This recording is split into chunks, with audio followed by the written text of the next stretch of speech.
Shalom, selamat pagi saudara yang dikasihi Tuhan. Kiranya berkat, damai sejahtera dan sukacita dari Tuhan Yesus Kristus senantiasa menyertai saudara sekalian. Sebelum kita mendengarkan firman Tuhan dan renungan, marilah kita berdoa. Tuhan Allah Bapa yang baik, kami sungguh bersyukur atas kebaikan dan kemurahan-Mu. Karena Engkau Tuhan yang selalu melindungi dan memberikan pertolongan dalam kehidupan kami. Jika saat ini kami akan mendengarkan firman-Mu, kami memohon Tuhan mengurapi kami dengan Roh Kudus-Mu agar kami dapat mengerti dan memahami apa yang Tuhan sampaikan kepada kami. Dan biarlah firman-Mu selalu membimbing kami di dalam kami menjalani kehidupan ini. Terima kasih Tuhan. Di dalam nama Tuhan Yesus Kristus kami memohon dan berdoa. Amin. Saudara yang dikasihi Tuhan, bacaan firman Tuhan saat ini diambil dari Injil Yohanes pasal 13 ayat 14 dan 15. Demikian sabda Tuhan. Jadi jikalau aku membasuh kakimu, aku yang adalah Tuhan dan gurumu, maka kamu pun wajib saling membasuh kakimu. Sebab aku telah memberikan suatu teladan kepada kamu, supaya kamu juga berbuat sama seperti yang telah kuperbuat kepadamu. Tema renungan saat ini adalah jadilah pemimpin yang melayani. Saudara yang dikasihi Tuhan, betapa sering orang gagal untuk menjadi pemimpin karena mereka tidak berlaku sebagai pemimpin, melainkan berlaku sebagai bos. Salah seorang pendiri dari Department Store atau pusat perbelanjaan di London yang merupakan salah satu department store terbesar di dunia, mencapai kesuksesannya dengan menjadi seorang pemimpin dan bukan dengan menjadi bos. Apakah perbedaan antara pemimpin dengan bos? Inilah perbandingan yang diberikan oleh Gordon Selfridge antara orang yang bertipe pemimpin dan orang yang bertipe bos. Seorang bos mempekerjakan bawahannya, tetapi seorang pemimpin mengilhami mereka. Seorang bos mengandalkan kekuasaannya, tetapi seorang pemimpin mengandalkan kemauan baik. Seorang bos menimbulkan ketakutan, tetapi seorang pemimpin memancarkan kasih. Seorang bos mengatakan aku, tetapi seorang pemimpin mengatakan kita. Seorang bos menunjukkan siapa yang bersalah, tetapi seorang pemimpin menunjukkan apa yang salah. Seorang bos tahu bagaimana sesuatu dikerjakan, tetapi seorang pemimpin tahu bagaimana mengerjakannya.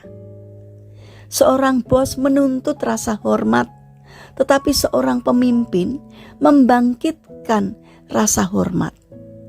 Seorang bos berkata, "Pergi," tetapi seorang pemimpin berkata, "Mari kita pergi."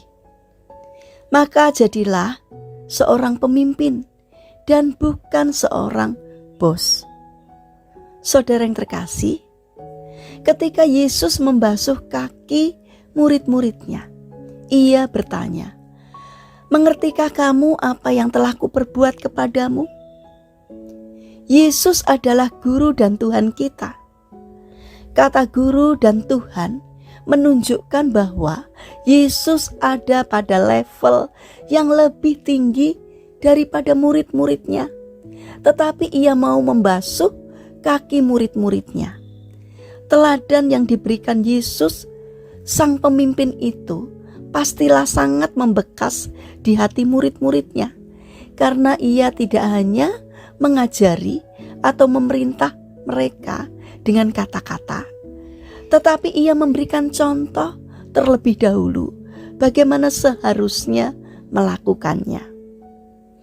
Jadilah seorang pemimpin dan bukan seorang bos.